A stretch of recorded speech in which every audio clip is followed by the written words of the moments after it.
Ukraine by continuing to train, the Ukrainian armed forces. We continue to send humanitarian aid, but also to expand our economic relationship with Ukraine and work towards Ukraine's rebuild after the victory. I think if we stay resolved and we work with our allies to stay resolved, then Ukraine will win, and if Ukraine wins, then we all win. Thank you.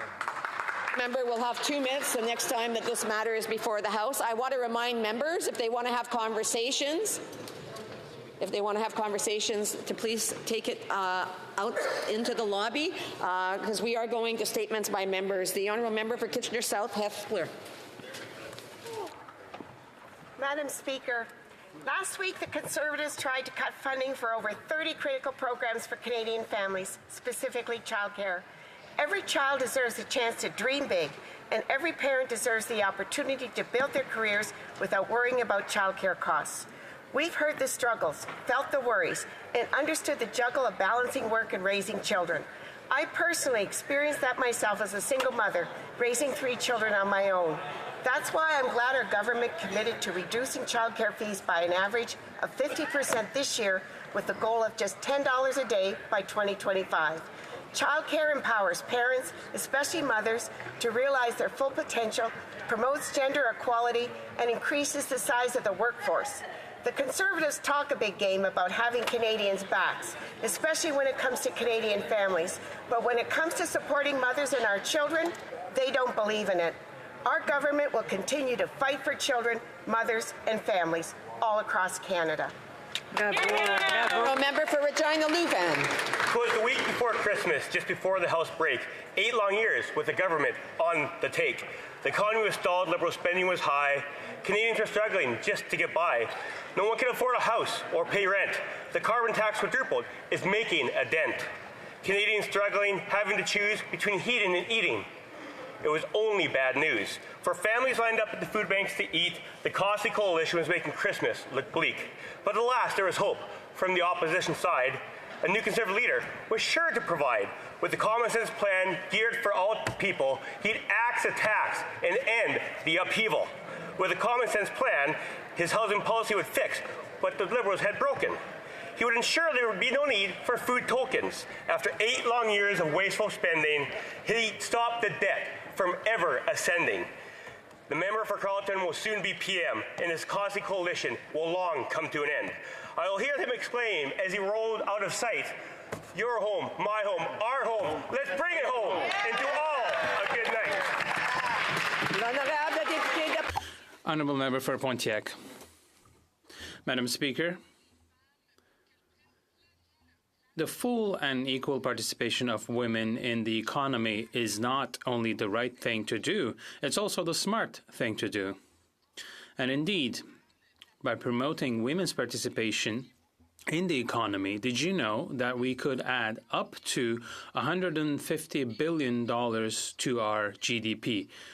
But at the moment, we have only 17% of small and medium-sized enterprises that are owned by women.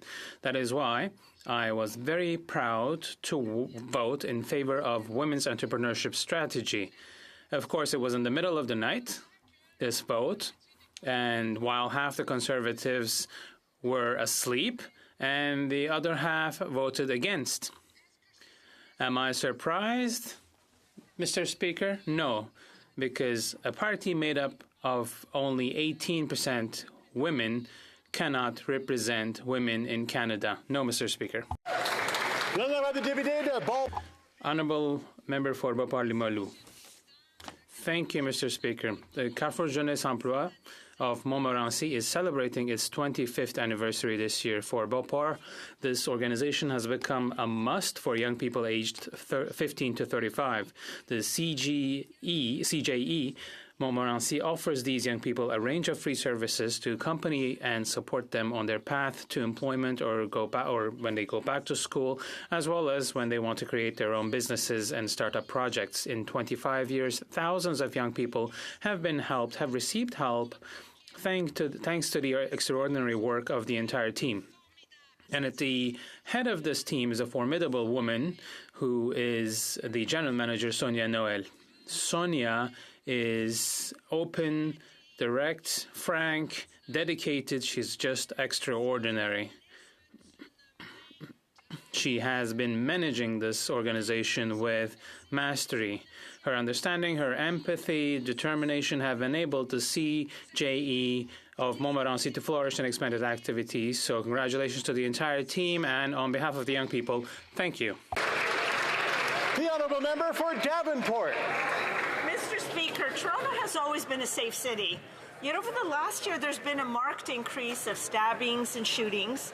And in my riding of Davenport, residents have really begun to worry about their safety, and the safety of their children.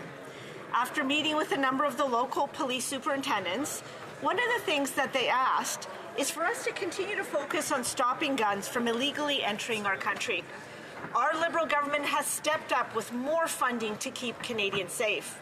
Yet last week, the Conservatives voted no to funding that will crack down on firearms from illegally entering Canada, no to additional dollars to keeping the Canadian border secure, no to enhancing the RCMP's work to combat gun and gang violence.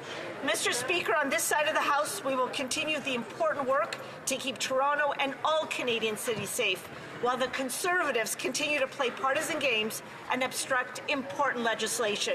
They are not worth the risk. The honourable member for Edmonton Riverbend. Mr. Speaker, Alberta and Canada lost a giant recently. A man who was known around these halls during his time as a member of Parliament for 12 years, but certainly around the Alberta legislature as a member of the Legislative Assembly from 1986 to 1993, and then Chief of Staff to Premier Ralph Klein. Peter Elzinga has left us in person, but certainly left many of us better off for knowing him. He remarkably left his life in government to donate a kidney to his friend, which just characterized the spirit of Peter and his public life. Always filled with generosity and kindness, I will cherish my many conversations with him and his committed guidance to me during my time in public life. He's lovingly remembered by his wife, Patricia, sons Gregory, Roger, and Peter Burrell, his 5 grandchildren, and 3 great-grandchildren, Mr. Speaker. Rest in peace, Peter. Canada, as a country, is better off for having you served with distinction. The honourable member for Hamilton Mountain. For most of our history, people who menstruate have been expected to fend for themselves and always carry hygienic supplies in case their monthly visitor arrives by surprise. There are plenty of euphemisms for menstruation because we've been taught this bodily function is somehow embarrassing. In consequence, those who experience period poverty have an exacerbated inability to access menstrual products. They face more inequity at school and at work, and in some cases, they decline to participate in society.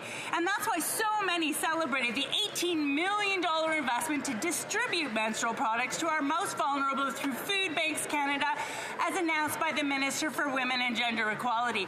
This is the kind of forward-thinking policy you get when women are in positions of power. And the Conservatives voted against the Menstrual Equity Fund last week, against helping more than 570,000 people access free menstrual products every week. Conservatives are not worth the risk for all we've accomplished for women's equality. The honourable member for St. John's East. Mr. Speaker, leading the country takes stamina, and that's why our team, cabinet, and leader were here vote after vote for 30-plus hours last week, while the opposition and its leader could barely fill their benches and not show their faces. When they did, they voted against our plan to help Canadians, including innovative Atlantic Canadian businesses, communities and businesses recovering from Hurricane Fiona, Atlantic Canada's growing bioscience sector, and marine conservation. Further, the Fall Economic Statement is a plan that supports the people of St. John's East and across the country. And if we wanted to compare the opposition's plan, it's nowhere to be found, because all it has is cuts and political stunts. Their true colors were on display last week as they voted against 100 measures to help this country. Right on.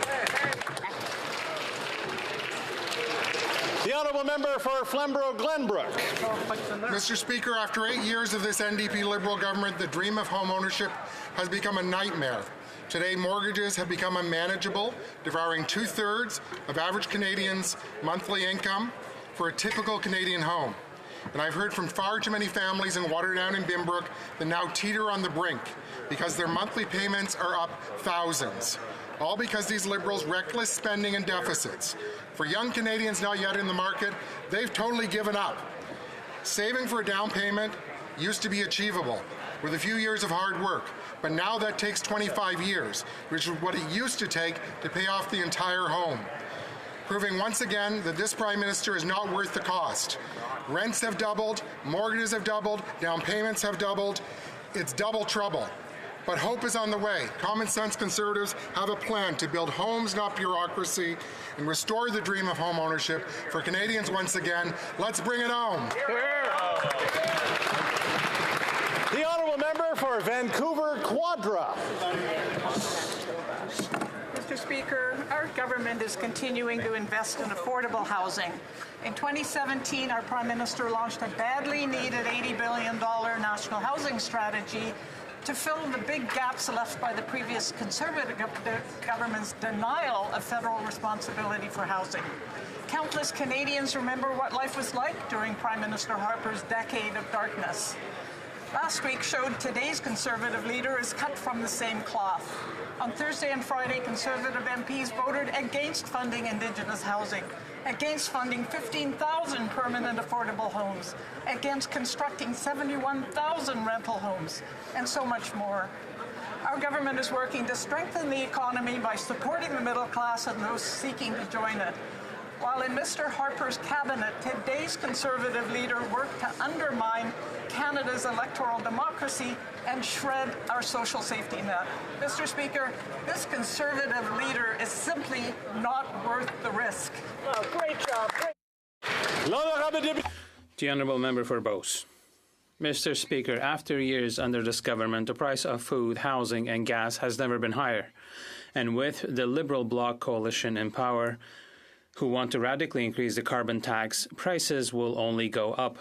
I'm so tired of hearing these two parties say that the carbon tax does not affect Quebec. In fact, the second carbon tax will add 17 cents per litre to the price of gasoline. Quebecers must also pay the carbon tax on propane imported from other provinces.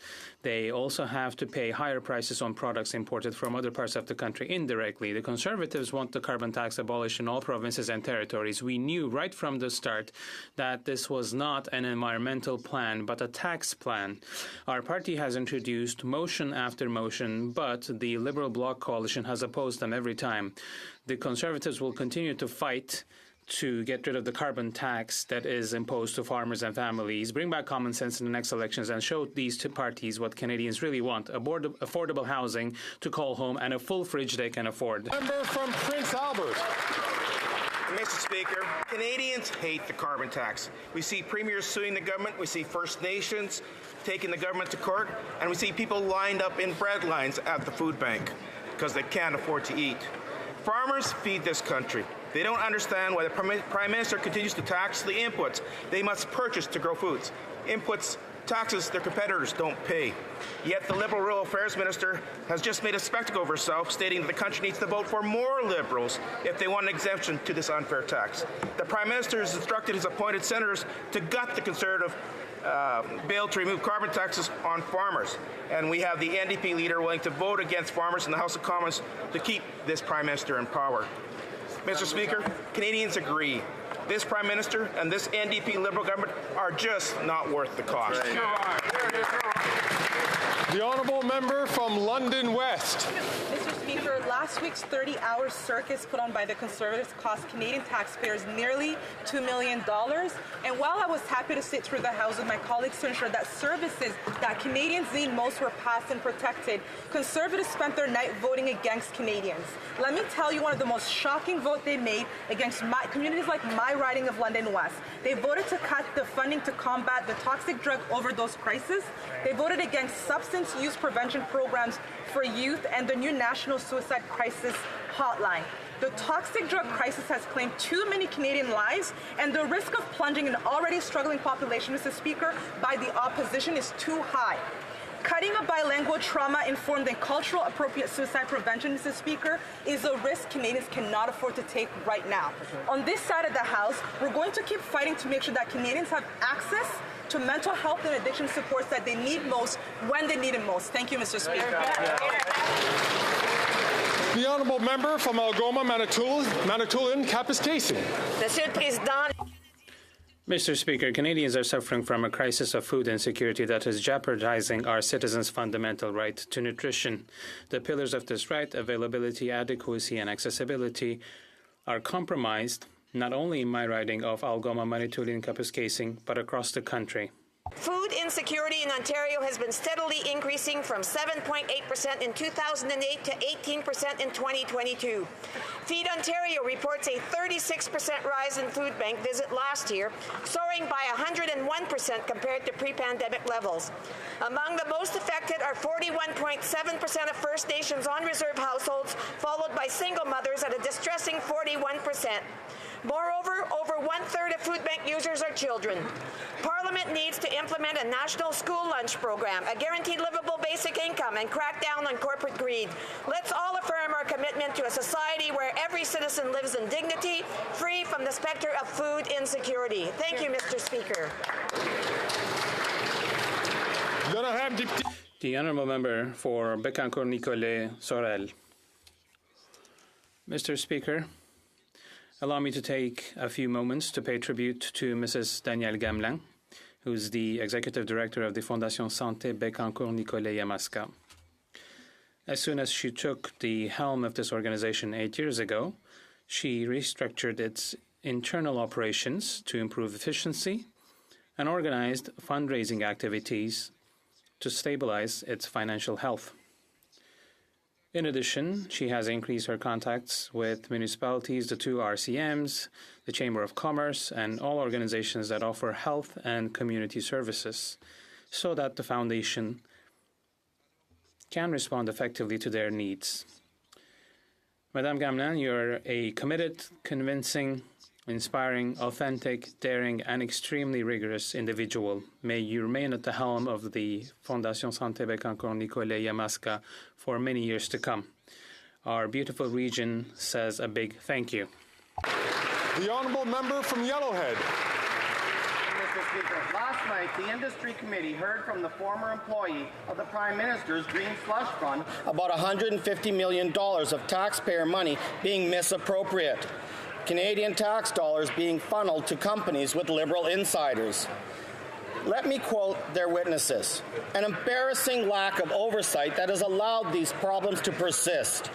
An egregious cover-up of the truth. Conflict of interest breaches. Millions approved of companies owned by operating board members. A staggering level of incompetence, willful ignorance, and corruption. The Minister of the Privy Council office actively engaged with altering memos before they were sent. After 8 years of this NDP Liberal government, it's obvious that they are not worth the cost. These Liberals will take care of their friends. Conservatives will continue to push for accountability and answers. When will the Canadians get back to missing millions from Liberal insiders already? Here. The honourable member from Winnipeg South Centre.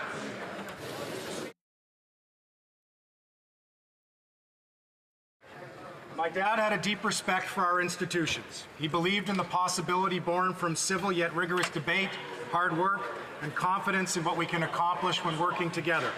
His morals and values were guided by a faith in people. The proudest of his accomplishments was the last one, where in his final days he stood in this chamber just a few seats away from the seat that I occupy today to advance the greening of the prairie economy. He said during debate on the bill that if he had a favorite part, it was that which required a report back to Parliament.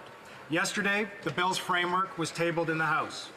Dad's final moments here saw him surrounded by people he loved, in a place he loved, working to improve the well-being of everyone from the region that he loved.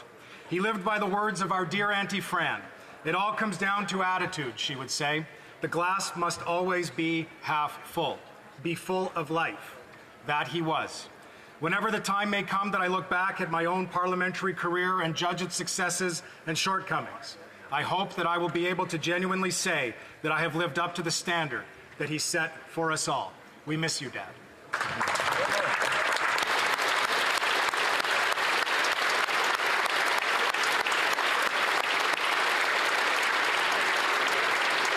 Oral questions, questions orales, non-orales. The Honourable Leader of the Opposition.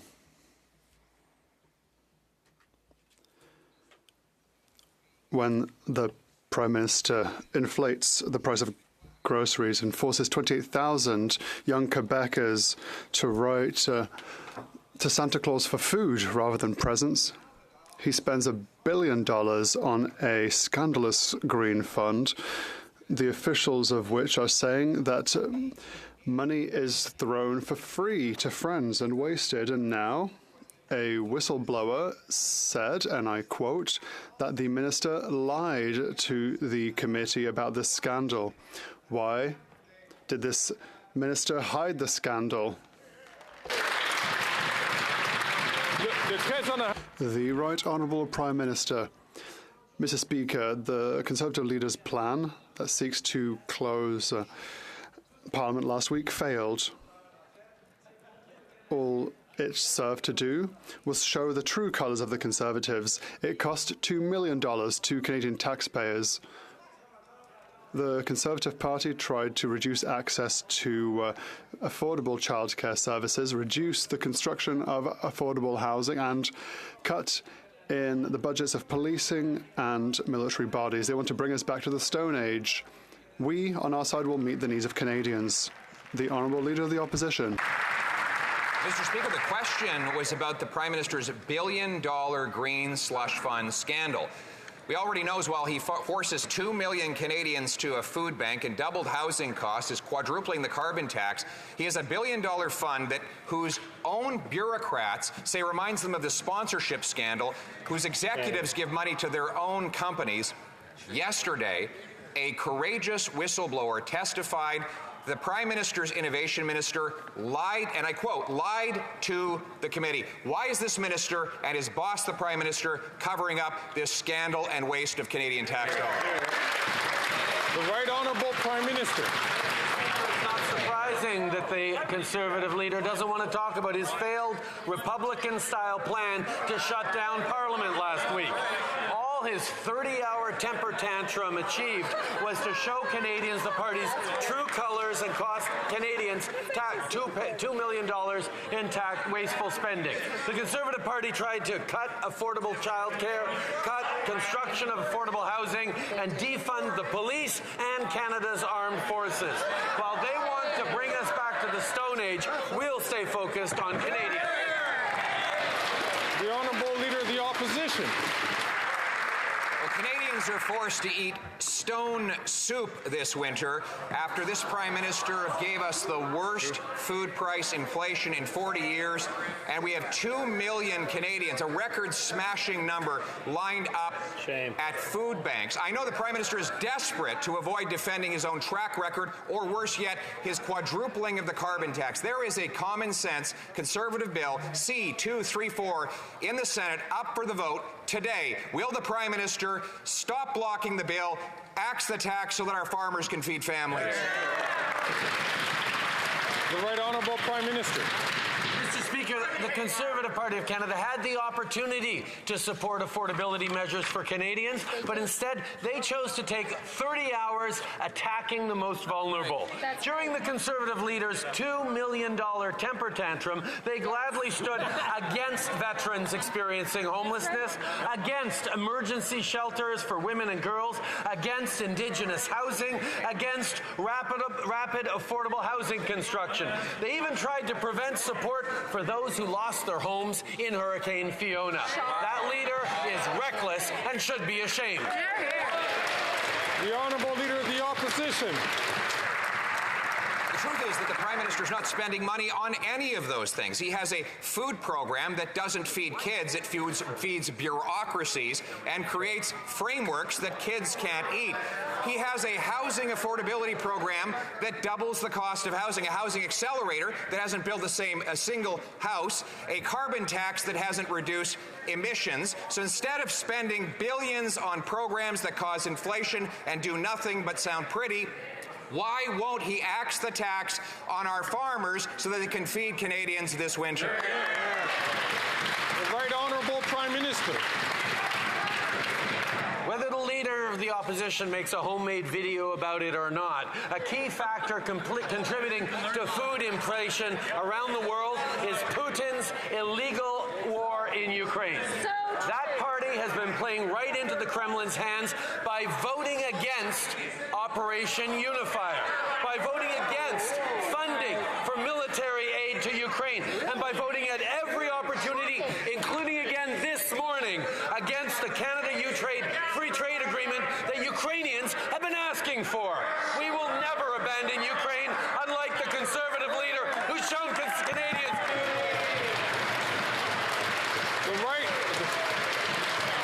The Honourable Leader of the Opposition. The Prime Minister is desperate to distract from the misery that he caused here at home. I wonder if he could just for once think about Canadians instead of thinking about himself. We have 2 million Canadians lined up in food banks, a record-smashing number. He's doubled the cost of housing. He wants to quadruple the carbon tax. 9 in 10 young people say they'll never be able to afford a home. We understand with this miserable record, he doesn't want to talk about Canada or Canadians. He'd rather spread falsehood about faraway foreign lands, Mr. Speaker. Will he not stand up for once for Canada, axe the tax so our families can eat? The Right Honourable Prime Minister. Speaker, the Conservative leaders' partisan vitriol and performance games are hurting Canadians. Let's talk about their record directly. When it came to 988, the suicide crisis helpline, how did they just vote? Against. When it came to the Lac-Mégantic rail bypass, how did they vote against? Against. When it came to the new Montreal Holocaust Museum on the first night of Hanukkah, how did they vote? Against. Mr. Speaker, there is clearly nothing this Conservative leader won't compromise.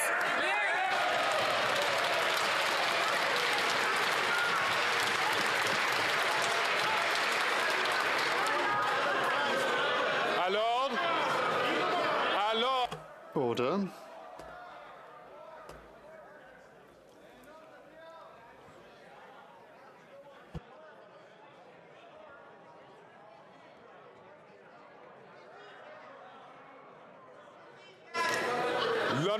The Honourable Member for Belleuil-Chambly. I sought to understand the government's new dental program. It's not an easy one. We have 3 types of dental programs. A private one for those who have money, the federal program, and then Quebec's program. But there is one single jurisdiction, and that is Quebec's jurisdiction over healthcare. It's easy to explain what is clear. The Liberal government is throwing sweets and candy to the NDP to try and keep its government alive. Can the Prime Minister explain to us at least his dental program once and for all and make it clear? The Right Honourable Prime Minister.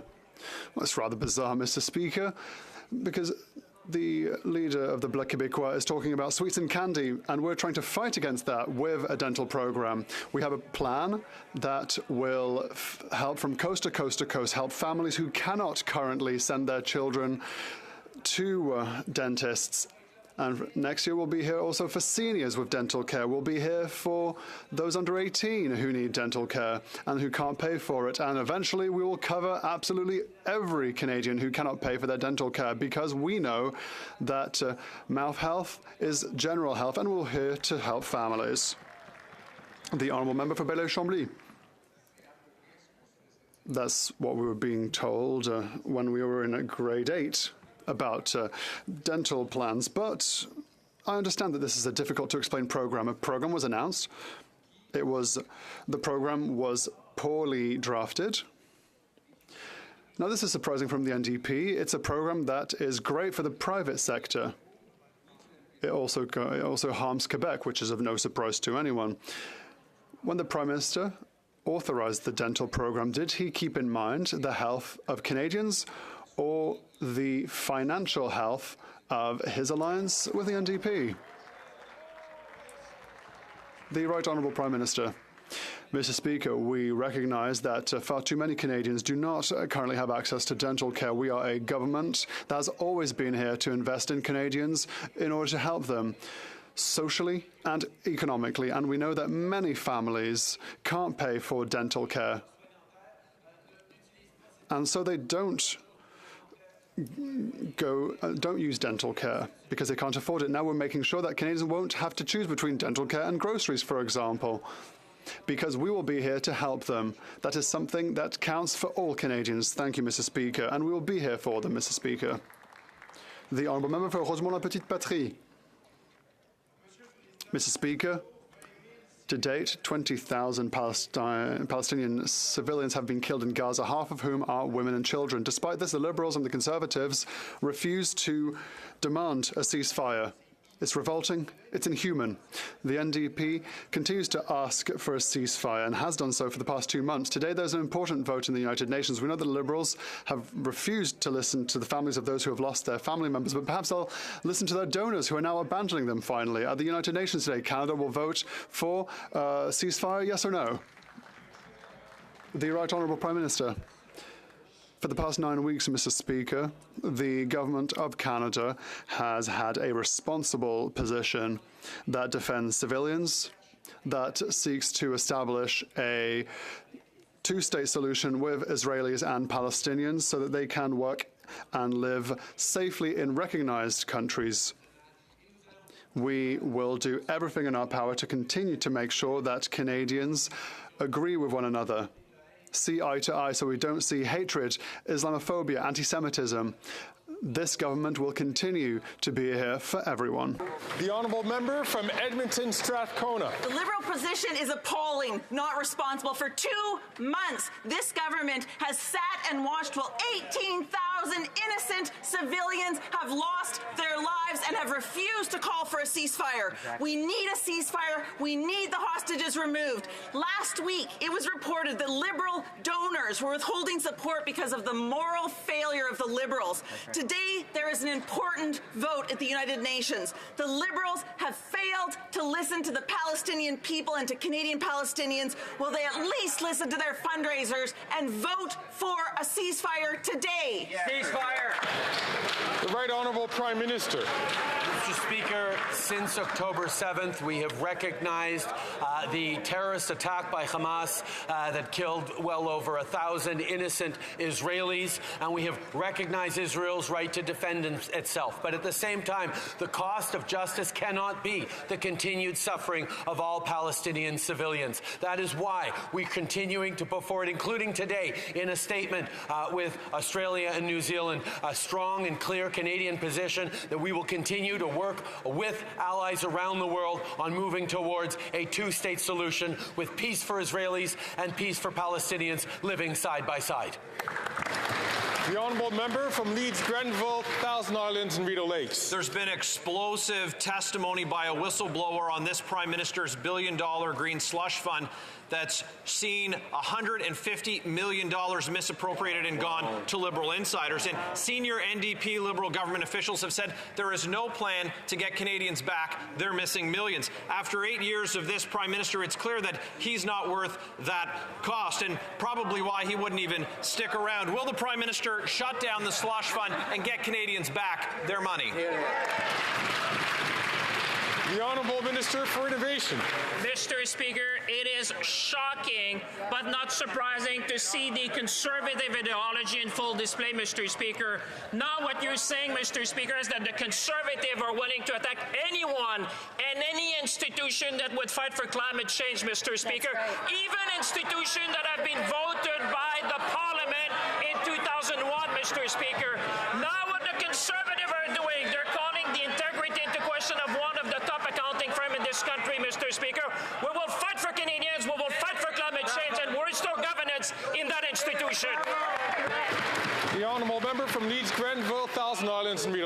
on this side of the House, what we're doing is fighting Liberal corruption. We're going to keep doing that, even though this minister and his chief of staff, though they say it didn't happen, were briefed on what was going on at SCTC, but it was done orally so that they wouldn't be subject to ATIP rules. It's $150 missing million given outside the funding agreement, and we have 2 Liberal-appointed board members who are under investigation by the Ethics Commissioner. We have an Auditor General investigation, and we have whistleblowers blowing the lid off this thing that shows that this minister and that Prime Minister don't have the courage to fight for Canadian tax dollars. Where are the missing millions? Who got rich? The Honourable Minister for Innovation. Mr. Speaker, on this side of the House, we will fight for Canadians every day, Mr. Speaker. Let's be very clear. What you're saying again, and for Canadians which are watching at home, don't be fooled. You're seeing conservative ideology to fight against anyone, any institution, even those they voted for in 2001, Mr. Speaker, to create in this House an institution that would fight for climate change, Mr. Speaker. We suspended the funding of the organization. We called for an investigation. The leadership has resigned. We'll get to the bottom of this, Mr. Speaker. The Honourable Member from South Shore, St. Margaret's. The minister won't tell us which Liberals got rich, and government officials last night admitted they were in every single board meeting where this happened in the Liberal Green Slush Fund. And according to the whistleblower, the former chair and directors took over $150 million of taxpayer money to their own companies. They were present, government officials were present during these meetings and allowed it to happen. So I'll ask the minister, why didn't he fire these corrupt Liberal directors? The Honourable Minister. Speaker, it's great to see my honourable colleague from Atlantic Canada stand up. I wish he stood up last week, and I wish he and his 7 other colleagues stood up last week. On this side of the House, we know the great work that the Atlantic Canada Opportunities Agency does for communities, for not-for-profits, for businesses. If he truly believed in the great work of HoC, he would have done what his colleague from Caribou Prince George did, who abstained on his beliefs. So what's he going to say to the people of South Shore St. Margaret's and the 108 projects that HoC funds in his riding? I'm going to tell them, we have your back. The Honourable Member from South Shore St. Margaret's. Well, it's just not good enough that they won't deal with Liberal corruption at the Green Liberal Slush Fund. In fact, the minister took 35 months under his watch to suspend the Green Slush Fund when his own officials were in the meeting. And the whistleblower testified last night that the chair of the Green Slush Fund tried to get $2.2 million from the fund into her own vanity project, the Annette Basharian Centre, a direct conflict of interest. Since industry officials were in the meeting, why did the minister not fire this Liberal corrupt director the minute that happened? The Honourable Minister for Innovation. Mr. Speaker, we will take no lessons from the Conservative, Mr. Speaker. Just last week, Canadians have seen they have voted against CSIS, Mr. Speaker. They have voted against funding for affordable child care in this country, Mr. Speaker. They voted to cut Canadian dental care program, Mr. Speaker. On this side of the House, we'll stand for Canadian. We'll stand for growth, and we will continue to fight for Canadians at every step of the way, Mr. Speaker. The Honourable Member from Mégantic-L'Érable. $150 million. $150 million in subsidies to Liberal friends from the $1 billion Liberal Green Slush Fund for months, despite the fact that its bureaucrats, its eyes and ears, went to meetings during which Liberal friends filled their pockets with cash.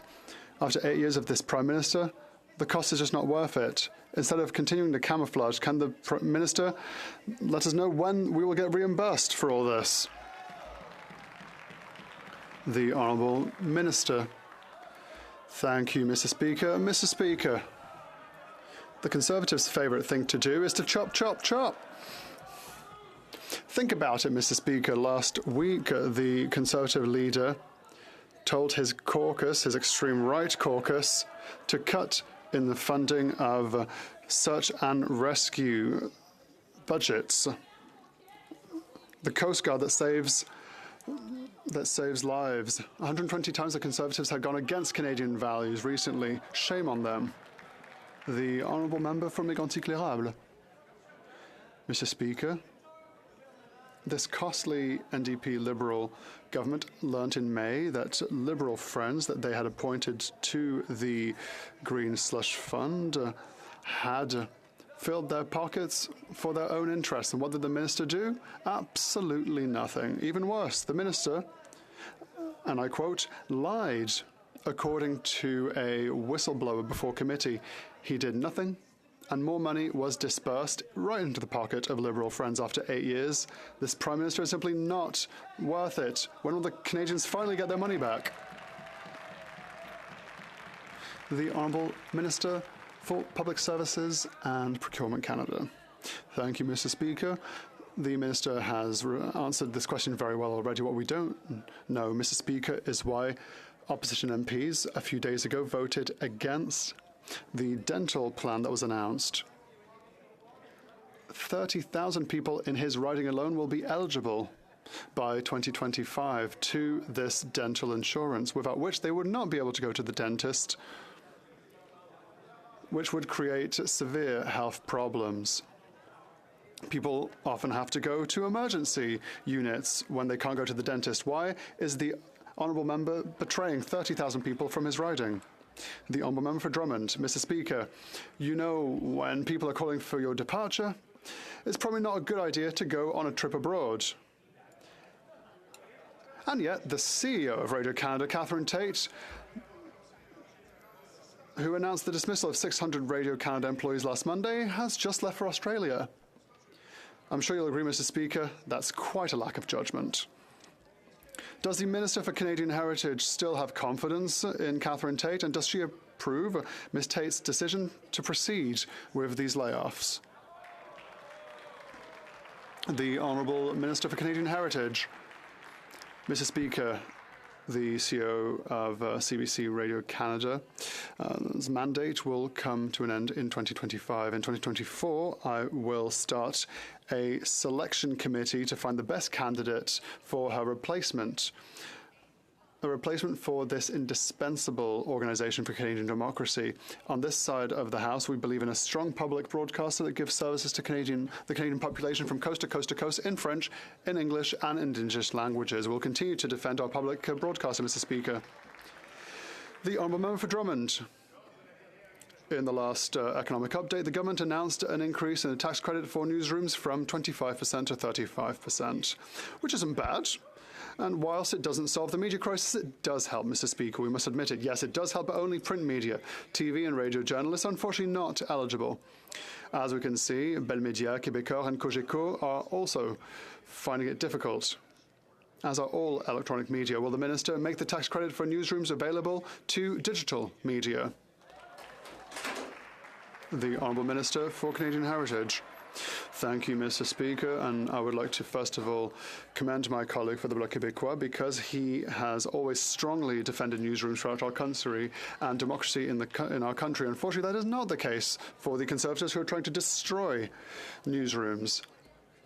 As my colleague knows, we updated the Broadcasting Act, which gives the CRTC the power to strengthen the framework for our TV and radio journalists who are having a bad time. It must be admitted the CRTC will also be able to decide whether it would be opportune or not to create a new fund to support newsrooms throughout Canada. We continue to work with the sector in order to fight against this crisis.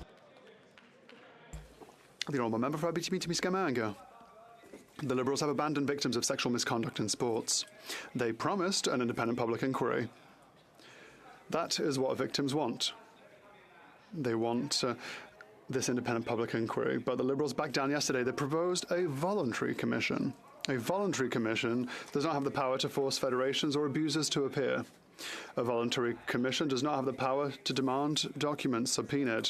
A voluntary commission does not have the power to clean house, nor does it have the power to force changes within Sports Canada. Why are the Liberals protecting the federations instead of protecting victims? The Honourable Minister for Sports. Mr. Speaker, yes, we announced a commission on the future of sports in Canada that comes from victim-centred trauma. We are going to study the future of sports in our country. My absolute priority, Mr. Speaker, are athletes, victims, survivors, and safe sports in Canada. The honourable member from Dufferin-Caledon. The Premier of the Northwest Territories wants to axe the tax. Other premiers are saying they will not collect the carbon tax, and First Nations are suing this government because of the carbon tax. We have a coast-to-coast-to-coast revolt against the carbon tax led by Conservatives, and as a result of the carbon tax, 40% more Ontarians have to use a food bank. Wow. This Liberal Prime Minister isn't worth the cost. Will he cancel his plans to quadruple the carbon tax on farmers, families, and First Nations for good? The Honourable Minister for Natural Resources and Energy. When this government came to power after 10 years of Stephen Harper and the member from Carleton, emissions in this country were projected to go up by 15% versus 2005 levels by 2030. Last week, we released the Emissions Reduction Plan update for Canada. What it shows is we have far exceeded the Harper target. We raised the target. We will achieve the interim objective in 2026. We will achieve the 2030 objective of 40% reduction. We have a climate plan that is working. Where is his climate plan? The honourable member from Dufferin-Caledon. The only thing they've achieved is 800,000 Ontarians going to the food bank. Right. Now think about that. That would be the third largest city in all of Ontario, completely dependent upon using the food bank to exist. And according to Feed Ontario's CEO, it used to be that having a job meant you didn't have to access a food bank. But after 8 years of these incompetent Liberals, that's the new reality here in Canada. Why do they care so little about Canadians? Why? Will they axe the tax so Canadians can feed themselves? The Honourable Minister for Families and Social Development. Thank you, Mr. Speaker. If the Conservatives actually do care about supporting families, their actions last week speak differently, and actions speak louder than words, Mr. Speaker. They voted against much-needed investments to increase access to childcare in underserved communities. They voted against moving forward with a framework to create a national school food policy, putting food back into schools for children who need it. Mr. Speaker, they're just not worth the risk. The honourable member for Bellechasse-les-Échemins-Lévis. Thank you very much, Mr. Speaker. Quebecers between the ages of 18 and 45 are seeing their dreams shattered because of inflation. 75% of them are postponing and cancelling major projects such as buying a house or having a child. Unfortunately, they can't count on the costly Bloc Liberal coalition, which wants to radically increase the inflationary carbon tax. So life is impossible for them. Will the Prime Minister listen to our demands and eliminate inflationary taxes and deficits so that Quebecers can finally make their dreams come true, Mr. Speaker? The Honourable Minister for Fisheries and Oceans. Mr. Speaker, I would like to say that it's particularly painful to see my Conservative colleagues from Quebec show that much voluntary blindness. What they defended at the National Assembly to help victims, women victims of violence, to protect other people, is now apparently taboo under the federal leader. They continue to ignore their values, Quebecers, and measures that could help Canadians and Quebecers. It's a complete shambles, a complete shame. The honourable member for Bellechasse-les-Échemins-Lévis. We'll see who's turning their back on who. We've learned recently that next year a family of 4 will have to spend an extra $700 on groceries alone. This is the unfortunate consequence of the costly Bloc Liberal coalition and their carbon taxes having a real impact. And this is the largest increase in the price of food in 40 years. Will the Prime Minister finally act so that Quebecers can eat properly, particularly at Christmas? The Honourable Minister of Transport. Quebecers are wondering when, well, this is why the Conservatives voted against dental care. Why did they vote against the Lac Mégantic workaround? What do they have against the Festival of Saint-Tiet? The honourable member from Winnipeg Centre. Thank Thank you, Mr. Speaker. This government voted to recognize missing and murdered Indigenous women, girls, and Two-Spirit people as a Canada-wide emergency. The Prime Minister acknowledged it as an ongoing genocide.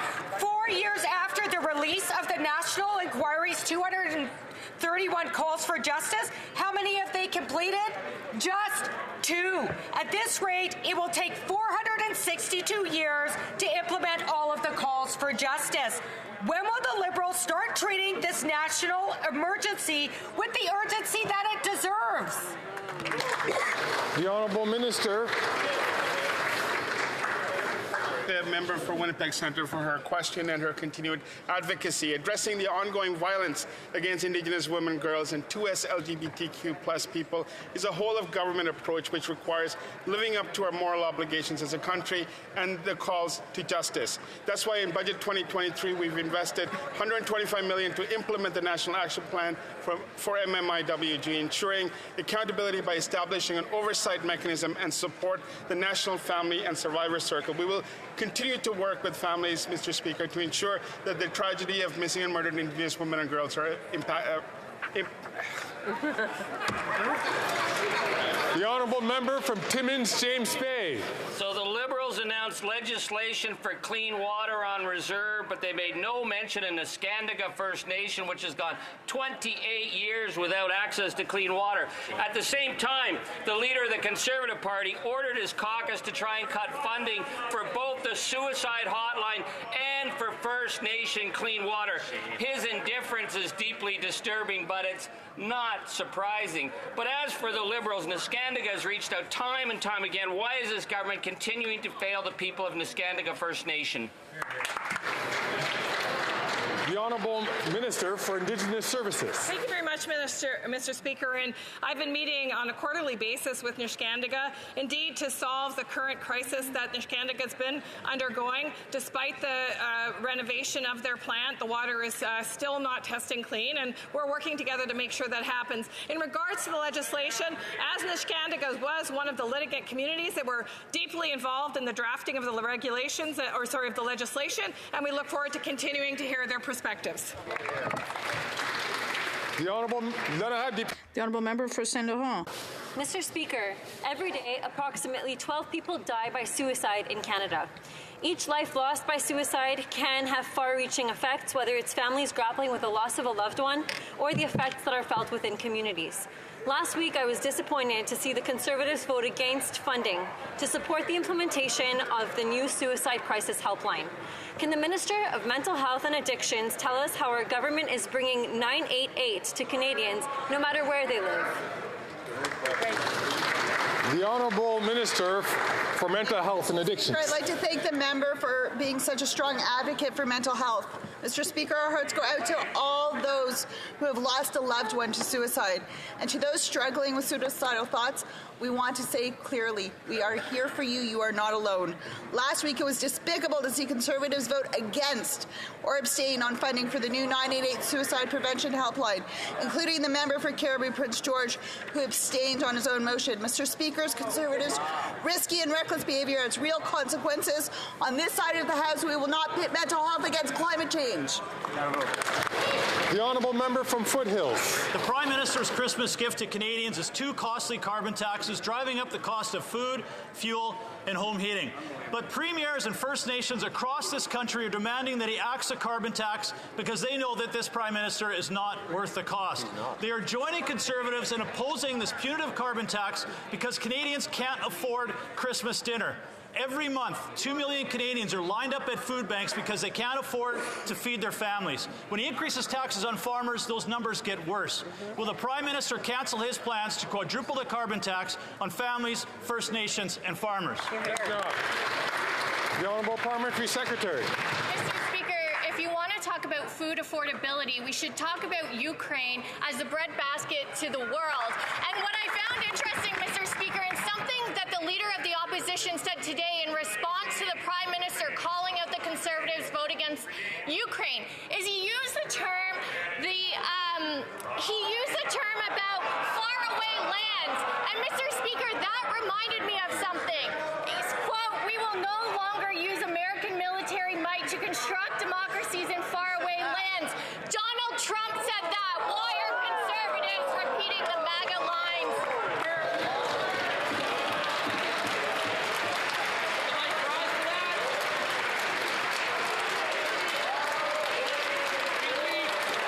The honourable member from Foothills. Well, it's Merry Christmas, Speaker. I guess the member opposite doesn't realize what country she's in. But the Merry Christmas gift from this Prime Minister to farmers is what? $1 billion carbon tax bill in their stocking. Quadrupling that carbon tax under the tree. And the gift from the Prime Minister's Liberal loyalists in the Senate is to cancel Bill C-234, preventing a carbon tax carve-out for farmers. When we have 2 million Canadians lined up at a food bank every month, and those numbers only getting worse when you increase taxes on farmers, why was the Prime Minister cancelling Christmas instead of cancelling this quadrupling of his carbon tax on farmers, families, and First Nations? The Honourable Deputy Prime Minister, Minister of Finance. Mr. Speaker, the Conservative leader inadvertently showed his true colors a moment ago. He couldn't bring himself to say the word Ukraine, so instead he dismissively called it a faraway land. You know who notoriously used that term? Neville Chamberlain. In 1938, when he infamously described Germany's invasion of Czechoslovakia as a quarrel in a faraway country between people of whom we know nothing. Shame on them for using the language of appeasement and isolation. Hear, hear. The honourable member from Calgary, Mindapore. After 8 years of this Liberal NDP government, it's evident Canadians despise the carbon tax. Premiers are suing this government, First Nations are taking the government to court, and people are lined up at food banks because they can't afford this Prime Minister's inflationary carbon tax. This Prime Minister has ruined Christmas for Canadians by keeping his punitive carbon tax that raises the price of food we buy. This Prime Minister is not worth the cost of the lost hope Canadians should feel around the holidays. So will the Prime Minister cancel his plan to quadruple the tax on families, First Nations, and farmers for good? The Honourable Minister. Mr. Speaker, I'm sure that as the holiday season approaches, the Conservative members in this House thought that Christmas was coming early, because it seems that Tucker Carlson is coming to Calgary to host Danielle Smith. And that doesn't stop there, Mr. Speaker. It's going to be Rex Murphy, Tucker Carlson, and Conrad Black in Edmonton just after. The question, Mr. Speaker, is will that member pay for her ticket individually, or is there a group discount for Conservative MPs? The honourable member from Calgary, Mindapore. Burton can stand with Albertans and stop gaslighting Canadians. Yesterday, CTV reported that basic necessities cost more in Calgary than any other major Canadian city. One Calgarian said it's really difficult if you're sacrificing your own meals so your children can eat because grocery prices are unaffordable, or if you're rationing up things like heat for your home. After 8 years of this Liberal NDP government, families are struggling to meet their basic needs, feed themselves, or heat their homes because of this cruel carbon tax. Will the Prime Minister cancel his carbon tax, or will he continue his plan to ruin Christmas for all Albertans and all Canadians? The Honourable Minister for Workforce Development. Mr. Speaker, that member has clearly found her voice today, but it has been months that she and the Alberta Conservatives have been silent on defending Albertans when it comes to Danielle Smith's risky and reckless approach to taking Albertans out of the CPP. Maybe she agrees with her leader that Ukraine is some far-flung foreign land. Mr. Speaker, Ukraine matters to Canadians, it matters to Albertans, it matters to Ukrainian Canadians. They and she should be ashamed. The honourable member for Lac-Saint-Jean. There's movement on the issue of the $460 million that the federal government must reimburse Quebecers for asylum seekers. Yesterday, the minister confirmed that the ball is now in the court of his colleague, Minister of Finance.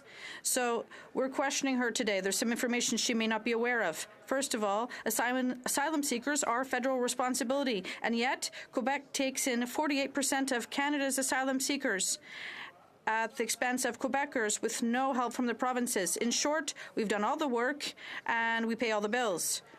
will she reimburse Quebecers? None of me. The Honourable Minister of Immigration. Thank you, Mr. Speaker.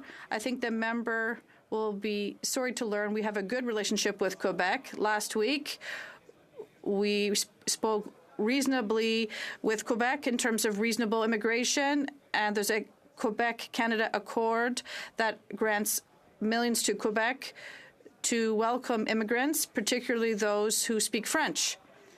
Asylum seekers is shared jurisdiction, and that's why we work together, because it's a challenge for all our societies in Western worlds. Canada and Quebec are ready to rise to the challenge. The Honourable Member for Lac-Saint-Jean. So we're talking to the Minister of Finance, because right now the Minister of Immigration is the problem. He's the one preventing the file from being settled. So we're talking like serious people. Quebec takes in only 40% of Canada's asylum seekers and pays 100% of the bill. The minister can see that this isn't fair. Quebec just wants everyone to do their fair share. So the Minister of Finance do her fair share, get rid of the Minister of Immigration on this file, and reimburse Quebec. The Honourable Minister of Immigration.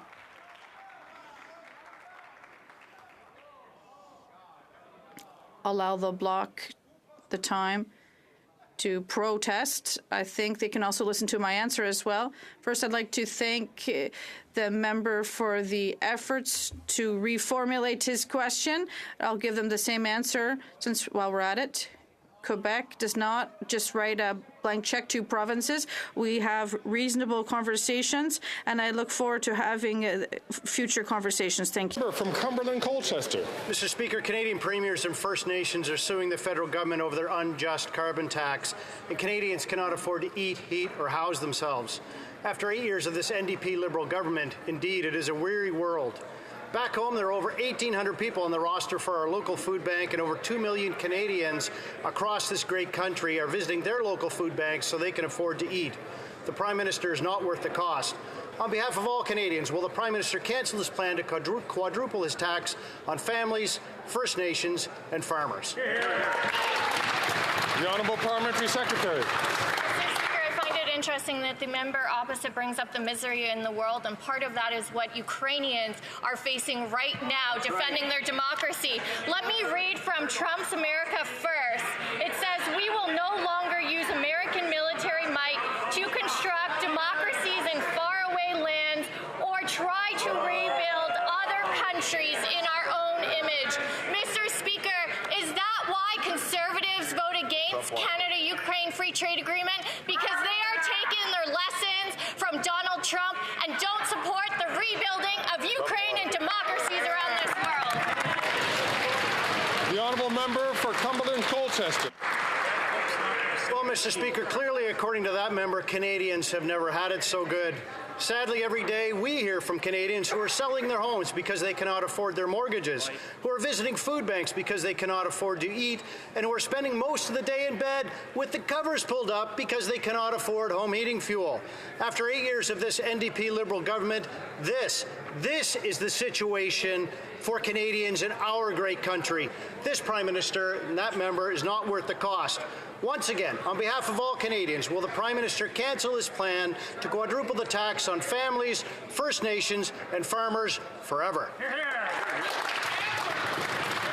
The Honourable Minister. Thank you, Mr. Speaker. You know, I love to see another member from Atlantic Canada stand up because, again, he voted against a HoC funding last week. And also, Mr. Speaker, does he not realize that that's jobs? That's communities. That was 95 projects in his riding with over $16 million. That's in jobs, growing the economy. That's putting food on people's table. That's what we do on this side of the House, Mr. Speaker. We support business, we support people, and help them through these trying times. The Honourable Member from Costa Bay Central, Notre Dame. Mr. Speaker, I'll tell you what she supports. She supports seals and rivers. She didn't vote for C-251. You know what, Mr. Speaker? Food bank usage at Memorial University in St. John's has nearly tripled since last year. Grocery increased. Students and families can't afford them thanks to carbon tax. Christmas is not far away and many folks can't afford Christmas dinner this year. After 8 years, this NDP Liberal government is not worth the cost. So will the Prime Minister cancel his plan to quadruple tax on families, First Nations and farmers? The Honourable Minister for Agriculture and Agri-Food. Sadly, Mr. Speaker, the official opposition voted against all agricultural programs last Thursday evening. But again, they showed their true colours on how they feel about Atlantic Canada and Prince Edward Island when they voted against the funding for the replacement vessel for the Wood Islands Caribou Ferry Service, a vital link between Prince Edward Island and Nova Scotia. I can assure Prince Edward Islanders and Nova Scotians that this government will continue to support a two-vessel system for that vitally important service. Thank you, Mr. Speaker. The Honourable Member from Châteauguay-Lacolle. Thank you, Mr. Speaker. My question is for the Deputy Prime Minister and Minister of Finance. The government has a plan for the middle class, services and programs for our country. Last week, the Conservatives tried to cut programs, and they showed their true colors by voting against programs and services that all Canadians depend on. Thankfully for Canada, they failed their attempt. The Deputy Prime Minister and Minister of Finance, can she tell Canadians about our plan? The Honourable Deputy Prime Minister and Minister of Finance. Thank you, Mr. Speaker. Last week, the Conservatives showed their true colours. For 24 hours, the Conservative leader and his entire party voted in favour of cutting our plan to support and grow the middle class. They voted against the Canadian Dental Care Plan. They voted against building houses. They voted against funding our child care plan for $10 a day. They even voted against from Cypress Hills Grasslands. Well, after 8 years of this Liberal NDP government, the cost of taking over the family farm is becoming insurmountable. A family in Elrose passed their family farm down to the next generation. And over the last year, the carbon tax on natural gas alone has cost this young family over $3,000. And the Prime Minister's Christmas gift to them is to quadruple the carbon tax. This is just insane. Since the Prime Minister won't axe the tax before Christmas, does he truly believe a new generation of farmers should pay these ridiculous costs, or has making farming unaffordable been his goal all along? The Honourable Minister. Mr. Speaker, are we meant to believe that the other side of the House, in their zeal to vote against a carbon tax that they see as harming farmers, that they would vote against all funding for Canada's poultry, egg, and dairy farmers? Is that a way to support farmers? Is the way to support First Nations to cut all housing for new housing on reserve for First Nations? Is a way to help families to cut affordable child care and affordable dental care? No one believes them, Mr. Speaker. No one believes them. The Honourable Member from Battleford's Lloydminster. Thank you, Mr. Speaker. This Christmas, Canadians are shouldering the weight of this NDP Liberal government's costly carbon tax. Every gift under the tree, every family visit, and every meal prepared will come at an additional cost. The Prime Minister's punishing carbon tax is ruining Christmas. After 8 years of this NDP Liberal government, Canadian families are tired of making the unimaginable sacrifices. This NDP Liberal government is not worth the cost. Mr. Speaker, will the Prime Minister allow his heart to grow 3 sizes and axe the carbon tax on families, First Nations, and farmers? The Honourable Parliamentary Secretary to the Minister of the Environment. Thank you, Mr. Speaker. I appreciate the question from my honourable colleague, but Canadians have some questions for that party after their leader's $2 million temper tantrum last week. So those questions include, since an average family of 4 in Ontario receives more than $300 back from the climate action incentive, why are the Conservatives so hell-bent on taking money out of lower and middle-income Canadian families? The second question is, why are they so hell-bent on betraying Ukraine, Mr. Speaker? And my third question for the member from Battleford Waterford's Lloydminster is why she's so against the 5 farms in her riding that received over $120,000 in climate action rebates. The Honourable Member for Charlesbourg, Haut-Saint-Charles. Mr. Speaker, the CEO of CBC is completely out of touch. A month ago, she hired a Paris firm to translate a podcast instead of hiring Quebecers because she didn't like the Quebec accent. Now, when hundreds of employees are wondering if they still have a job after Christmas, she decides it's time to go have some fun in Australia. Does the Minister of Heritage still trust the CBC CEO, Catherine Tate, to run Radio Canada? The Honourable Minister. Mr. Speaker, I'd like to thank my colleague for his question because it allows me to remind everyone here in this chamber and all Quebecers that the last time the Conservative Party was in power, they made cuts to CBC Radio Canada, and their future was in peril. They want to destroy CBC now, even saying that it was as if it were doable. The Conservatives can say whatever they want. They no longer want a public broadcaster. They want to undermine Canadian democracy. It's shameful. The Honourable Member from Aurora Oak Ridges, Richmond Hill. Thank you, Mr. Speaker. We know that governments that have strong representation by women and strong women leaders invest more in people. And so, just last week, we saw the Conservatives, whose caucus is only 17% women and lacks diverse representation, oppose program after program that invests in Canadians. In fact, they voted 120 times no to investing in Canadians. Could the President of the Treasury Board share with us how these reckless Conservatives would have greatly hurt the very Canadians we are working so hard to support? The Honourable President of the Treasury Board. Mr. Speaker, last week, parliamentarians voted on 120 measures to support Canadians, especially vulnerable Canadians. These included supports to the Canadian Armed Forces, supports for families for affordable childcare, as well as supports for more affordable housing. Canadians deserve opportunities to succeed. Yet on 120 occasions, Conservatives voted against Canadians. We will stand shoulder to shoulder with Canadians every single time, Mr. Speaker. The Honourable Member from Edmonton, Griesbach. By 2026, nearly 60,000 households in Edmonton will live in unsuitable housing or can't afford rent to this government's failure to build affordable homes. Corporate Conservatives and delay Liberals continue to play cover for rich developers and billionaires as they renovate my constituents. Last year, 156 people died in Edmonton because they were homeless. Deaths that could have been prevented had the government acted sooner. So again, when will the government get the money out the door to build social and co-op housing now? I'm going to ask the Honourable Member from Battle River, Crowfoot, please, to wait his turn to ask a question. The Honourable Minister for Housing, Infrastructure and Communities.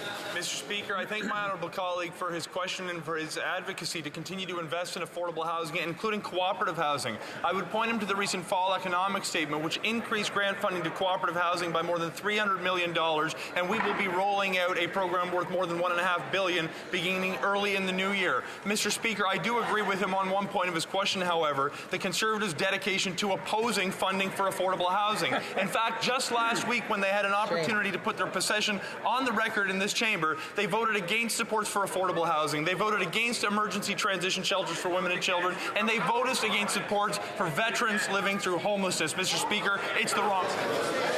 The Honourable Member from Nanaimo, Ladysmith.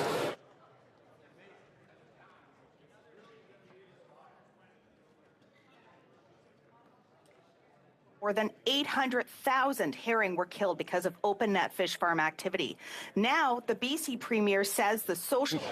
I'm going to interrupt the member from Nanaimo, Ladysmith, because we can't hear her in the House. We can? So I'll just ask her to start again from the top, the Honourable Member from Nanaimo, Ladysmith. Thank you, Mr. Speaker. Open net fish farms pollute our waters and impact food security.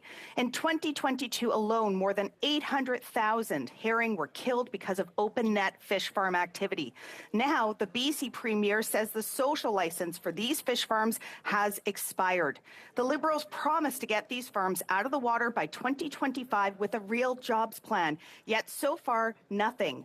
So I will ask again, where is the plan so that coastal communities, workers, and First Nations are not left behind? The Honourable Minister for l'Honorable Ministre des Pêches et Océans. The Honourable Minister for Fisheries and Oceans. Is committed to developing a responsible transition plan for open net aquaculture. We continue to work on a transition plan that protects Pacific salmon while providing support to workers and their communities and advancing reconciliation. Fishery and Oceans Canada, along with my office, continue to have constructive conversations with stakeholders regarding next steps. Thank you. That brings to an end oral questions. I recognize the honourable member from Humber River Black Creek, who is rising on a point of order.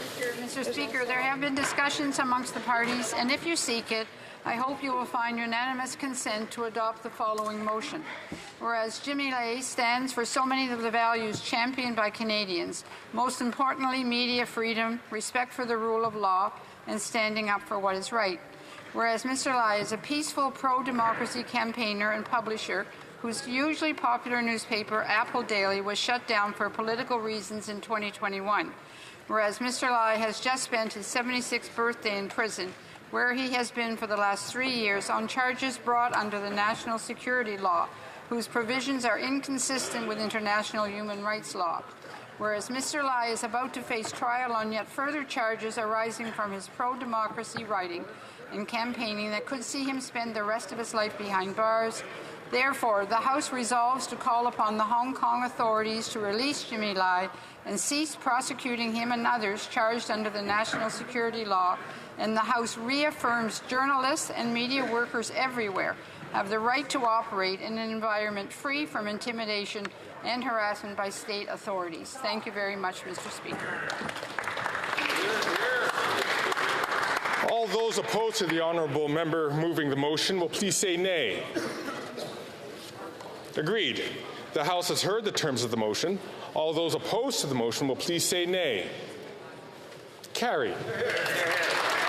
I see the honourable member. I also see the honourable member from Sarnia-Lambton rising on a point of order. Great job. Thank you, Mr. Speaker. Today is Christmas on the Hill, and there have been discussions between the parties, and I think if you seek it, you will find unanimous consent for the following, that the House designate December as Christian Heritage Month. Oh. Hey, unfortunately, I heard a member say no to that request for unanimous consent. I see the government House leader. Should we not be? We weren't sure.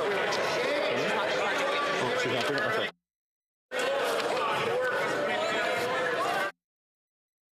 Point of order, the honourable member from Yorkton Melville.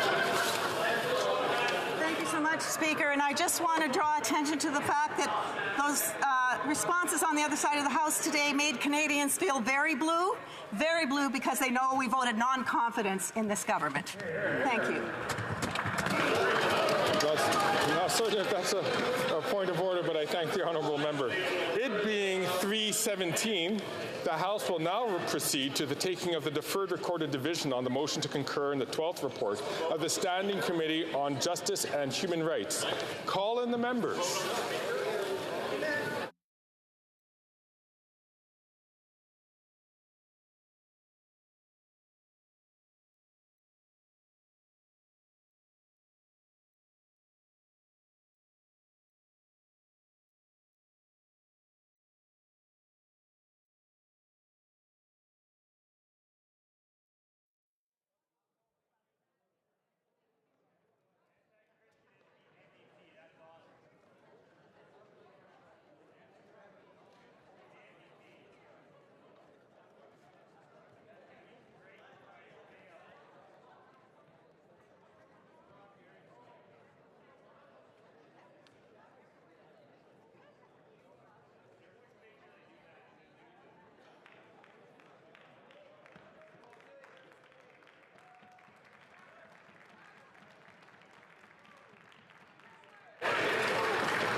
Can you say next, please?